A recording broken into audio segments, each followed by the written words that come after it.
Those Filipinos present in this room? Yes, sir. They're here now. Yes, sir. Can you point them out? Mr. Mark Lopez, sir. Ah. So, sir, this is a good example of how, like Mr. Lopez is countering our factual narrative in the West Philippines.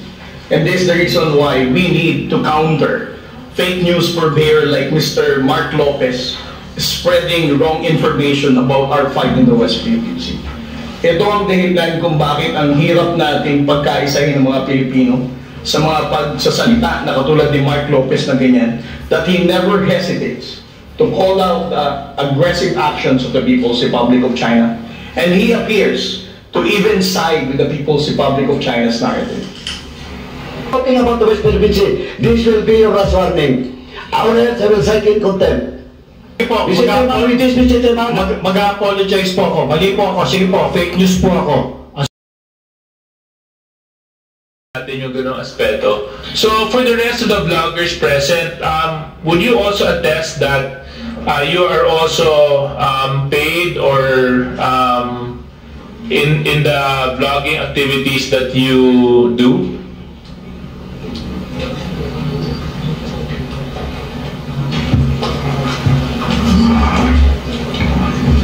Mr. Chair, I do earn through the social media platform, but this is through the monetization program that each social media has. In TikTok, it's barely earning. Also in Facebook, actually recently in Facebook, I am fully demonetized, so I do not earn in Facebook anymore. In YouTube, they have a monetization program, partnership program, and I do earn from my vlogging endeavor through YouTube. Okay. So, but when it comes to, let's say, the settling of your tax obligations, you do have to declare where the money is coming from, no? Correct? That's how I understand it, Your Honor, because part of our audience is not in the Philippines, and of course, I am not so sure how they schedule how they monetize the earnings based from the viewers from the Philippines and from the US, but we are required to sign documents.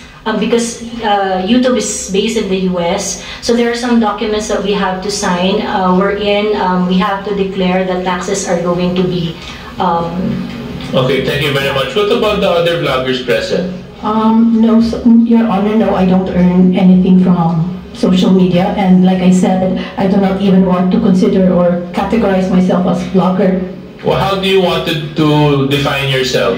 I'm just an ordinary Filipino, an advocate of free speech and good governance. Nagkataon lang po, kumbaga accidental lang na may mga nagkaroon ng following. Pero yun nga po, opinion lang din ng mga pinagsusulat ko. And I don't vlog, I don't consider myself a blogger, and I don't earn from blogging. Okay, and Ms. Chu? Sir, I have never earned from blogging or any social media pursuits, whether endorsements or not. Thank you. Tapos sino pa po ba yung iba natin mga... lahat po ba kayo, mga vloggers din po kayo lahat? Oh yeah, so can we get your... we haven't heard your voices. Can you introduce yourself also at the same time? I'm Dr. Richard Mata, Your Honor, from Davao City. I'm a pediatrician basically, so I pay taxes as a pediatrician. Regarding my monetization, I had a monetization sa Facebook, but then again, demonetize na naman. So basically, as of now, wala pa po. YouTube, zero po. So sa Facebook, malakas, no? From what I've been gathering from among you, sa Facebook, meron, sa TikTok, wala masyado. Tama po ba yun? Maliit lang. Yeah, in a sense, yes, where you focus upon, doon yung pwedeng i-monetize automatic, usually. Yeah, so sorry. Yeah. You know, sorry for my ignorance on this matter. And the next lady.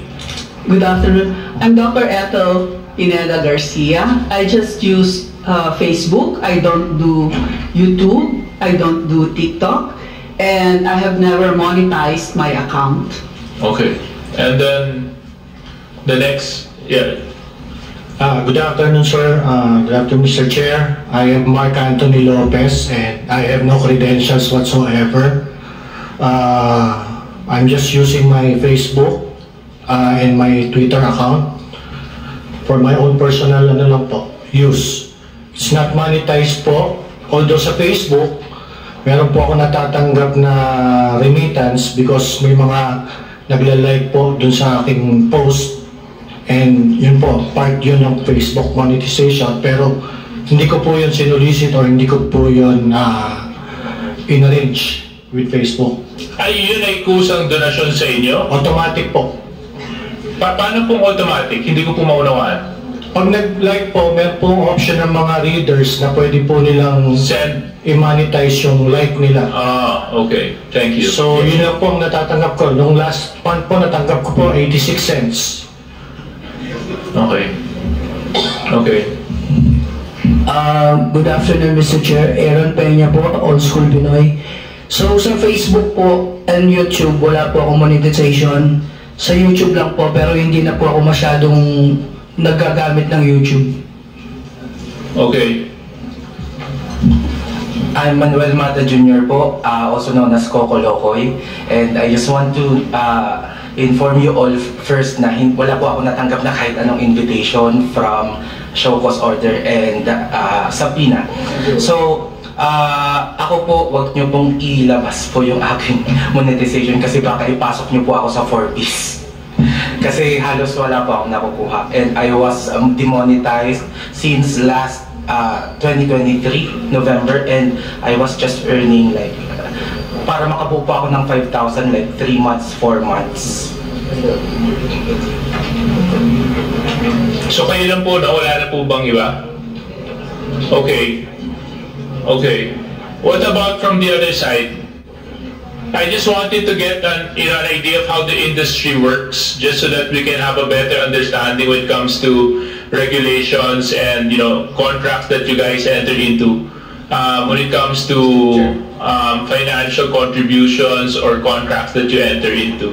So, is that it? Wala na po bang iba? Mr. Chair, just a quick interjection. Yeah, go ahead. Germaine to the question of TSJJ. Gusto ko lang tanungin, did I hear it right? You said that you were demonetized. Somebody demonetized. Sorry. Yes, po. What was the reason why you were demonetized? Maybe what's the violation that you committed? I'm sure there's a violation.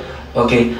For those nakakakilala po sa akin, I started in TikTok, and kasi po ako po yung tao na I want conversation, I want content versus content, and there are times na when I answer another person's content to encourage content versus content para po nagpa-fact checkan, because I am not saying na ako ay isang news teller. Sorry, what was the exact violation you committed? Iba-iba po, because I lost 24, I was took down 24 accounts sa TikTok. I also lost my first Facebook account. I also lost my first Facebook page. So, you do admit that you have and possess multiple accounts? No po, I needed to create another account because yung iba po, one day pa lang, lalo na during the time of Bongbong Marcos, during the election of 2022, lagi po akong minamas report kahit wala pa man din akong ginagawang content. Okay, sige. Anyway, so thank you very much. So I just wanted to find out, Mr. Chair, kung paano po kasi yung arrangement nila, kasi kung sila po ba nakakatanggap ng pera or any sort of financial contribution or contracts, with the work that they do. Mr. Chair, can I forward my next questions to Commodore J. Tariela?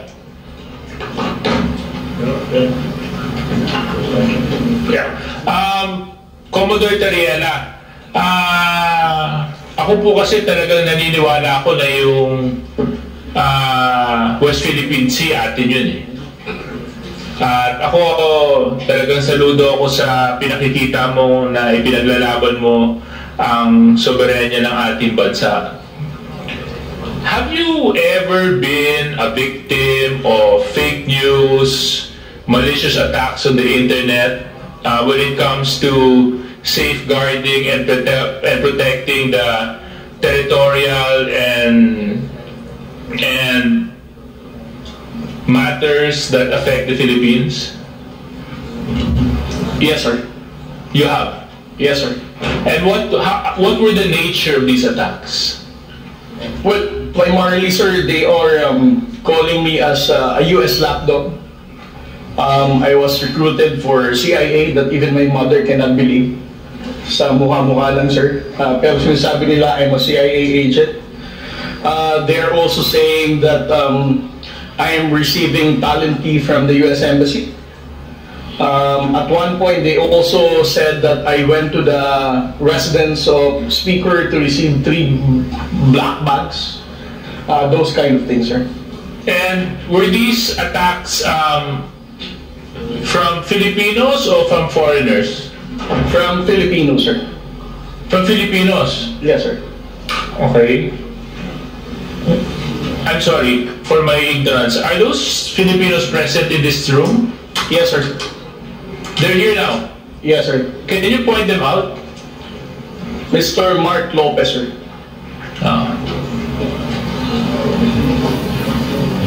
Mr. Mark Lopez. I can't seem to. Who is Mark Lopez? Oh, there. Okay. Mr. Mark Lopez. So dito po sinasabi ni Commodore J. Tariela na meron ko daw pong mga isinusulat na hindi makatotohanan laban sa kanya. Pwede mo po bang ipaliwanag ito? Baka po si Commodore Tariela po ang dapat mong paliwanag kung ano po yung sinulat ko. Okay, yes, please. I mean, I want to understand because I want to know, because you're a uniformed personnel of the Philippine government. Yes, no? And where your duty is to uphold the Constitution and to fight for sovereignty and for the protection of the welfare of the Filipinos. Yes, sir. So I want to know, because if he's a Filipino and he's attacking fellow Filipinos, medyo red flag po sa akin yun. So pwede po bang may share mo pa ang uri ng mga sinabi ni Mark Lopez laban po sa inyo? Yes, sir. Last February 5, 2025, he posted it on his X account. Si J. Tariela ang masigasig na nagbebenta niyan. Sponsored by Biden administration. And also, last August 23, 2024, he said, "Patriotism my ass. Kayo kaya ang taksil sa bayan dahil sunod-sunuran kayo sa dikta ng Amerika. Booking na ang kawalang hiyaan mo, J. Tariela." And okay, yes. Series of postings, sir. Yeah. Let's ask him to comment on those. Mr. Mark Lopez, you're questioning the patriotism of one of our uniformed personnel. You described him as a lapdog of the U.S. because he's fighting for the sovereignty of our country. So, where are you coming from? Mr. Chair, I have been reading a lot and I have been being bombarded with a lot of news about the South China Sea issue. And among this news or information that I have been able to obtain is that the United States is using the Philippines to promote its agenda in the South China Sea. And it is on Google, it is in the news. And okay, the basis of my assertion about Commodore Tariela is very striking because yung pong ginagamit niya mga terms regarding the South China Sea issue is very similar to the United States propaganda regarding the South China Sea issue. And it is also on record that Commodore Tariela has been to the United States, has been is very supportive of the assertive transparency that is being propagated by the United States in the South China Sea. Okay, thank you very much, Mr. Mark Lopez. Ang hindi ko lang po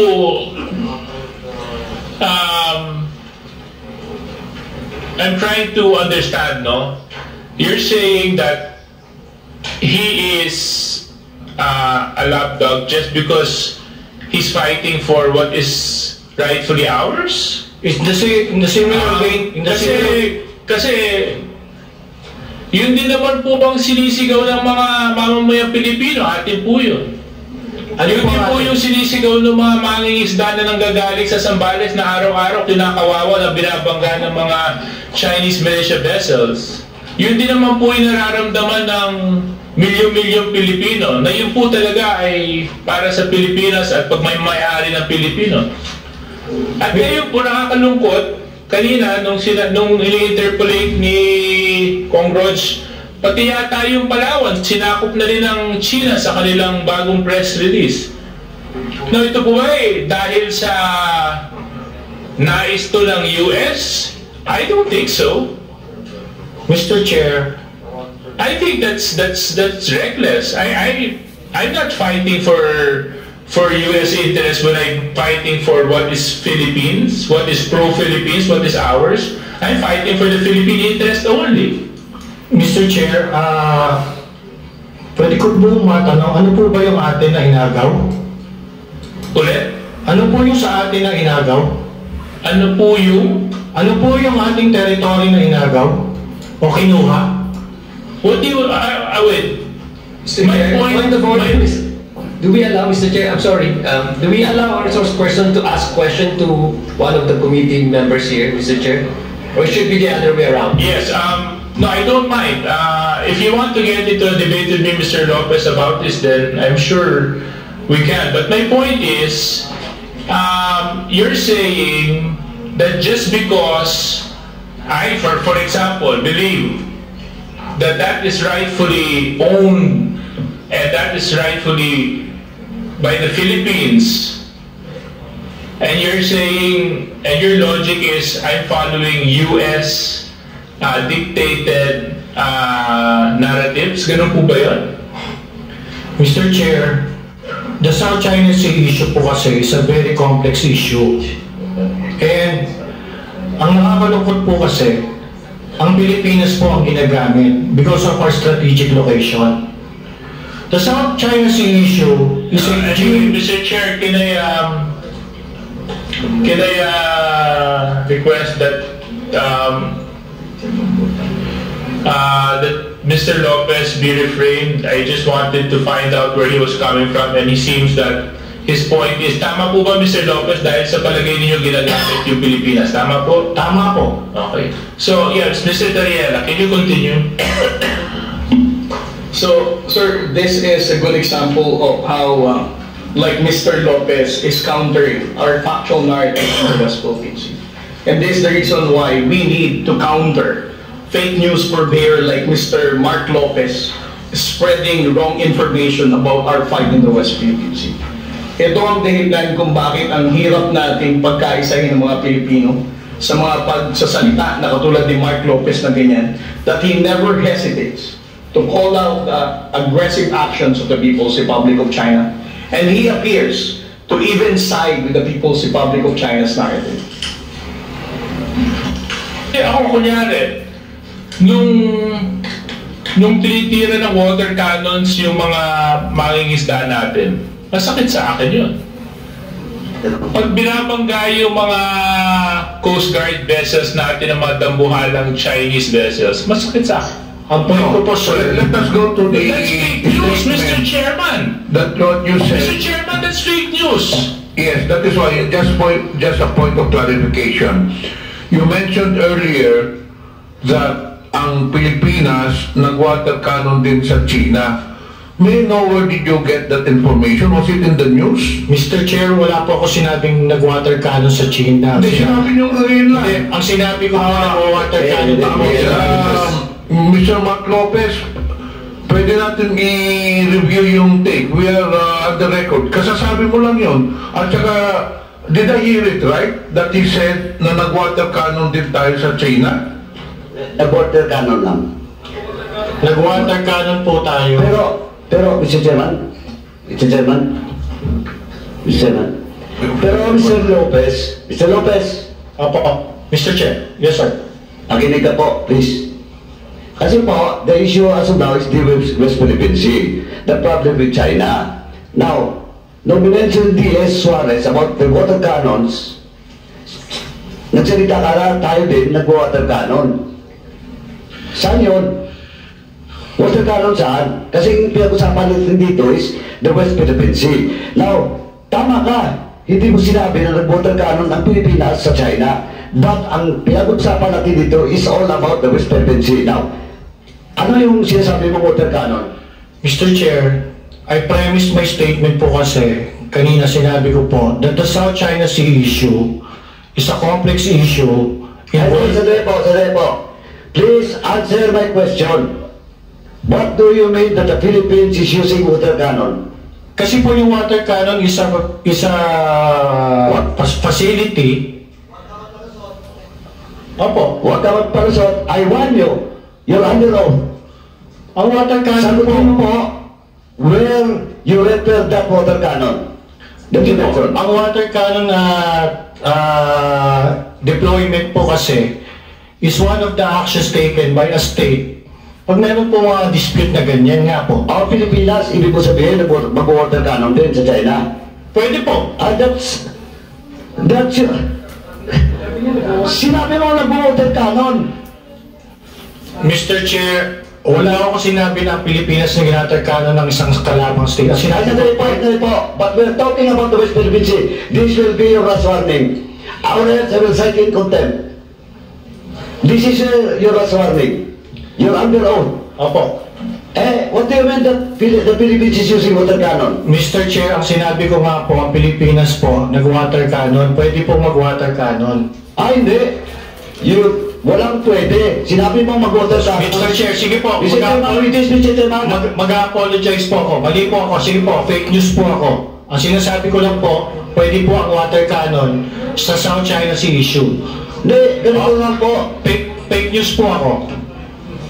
Hindi, ang sinabi mo, what you said, nag-water cannon, Mr. Chair. Opo, if you want, we can ask the Secretariat to refer to our stenographers in the back to the statements issued by Mr. Lopez regarding that issue.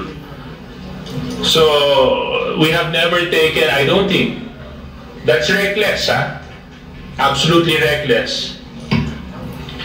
Anyway, I want to show a photo, but of course. Mr. Chairman, ganito lang po, Mr. Chairman. Mr. Lopez, okay, you apologize? Opo, I apologize po. Yeah, thank you for that apology. Now, this will be your last warning. Please refrain from lawyering or palusot. For not telling the truth, or else, the next time that you will commit that violation in this committee, I will never hesitate to cite you in contempt. Ipapakulong kita dito. Noted, Mr. Chair. Thank you, Mr. Chairman. Thank you. So, I find it a little bit disturbing na, coming from a Filipino na,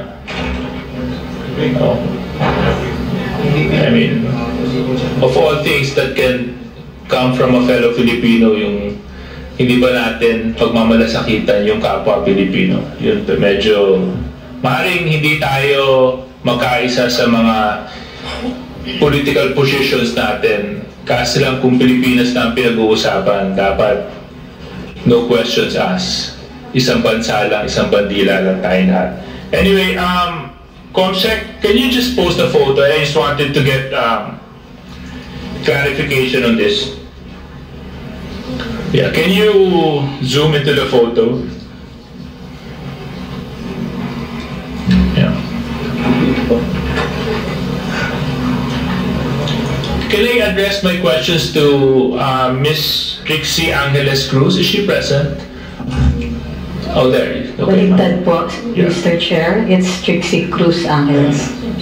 Trixie Cruz Angeles, sir. Oh, okay. Trixie Cruz Angeles. Okay. Familiar po ba kayo sa National Radio and Television Administration or NRTA ng China?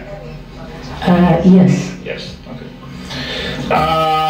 And you are fully aware that they do conduct training programs for media practitioners mula sa iba't ibang bansa? Yes. Dito po sa larawan, pwede niyo po ba ibahagi sa komitiba kung sino-sino po ang nandito sa larawan? Medyo malabo po, malayo po yung, kung maaari pong lakihan para makita ko. Okay.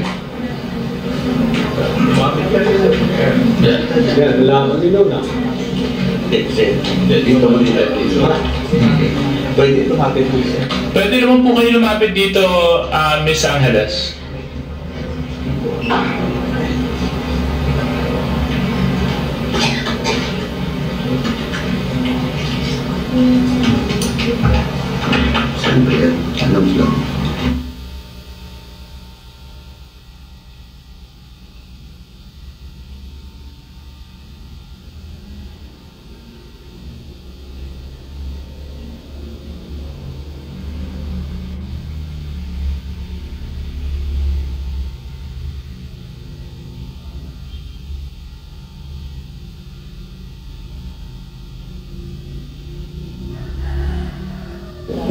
I can name some of them.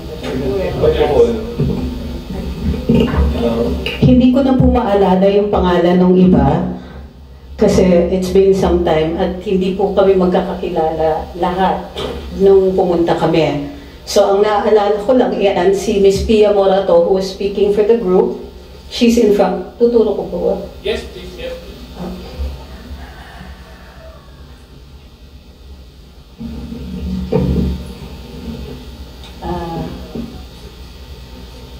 Si Tio Moreno, myself.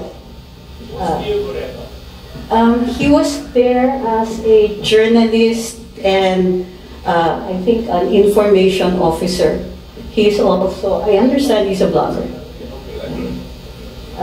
Mr. Mark Lopez and Attorney Ahmed Paglinaw. But the others, hindi ko na po maalala yung pangalan nila. Mr. Mark Lopez. Mr. Mark Lopez.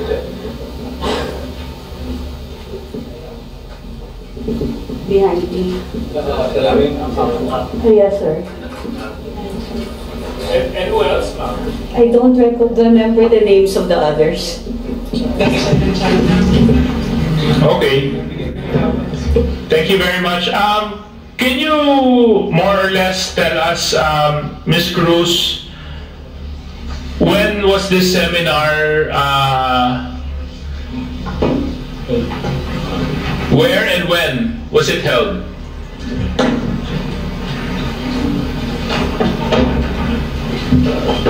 In China, on May 23rd to June 5th, 2023.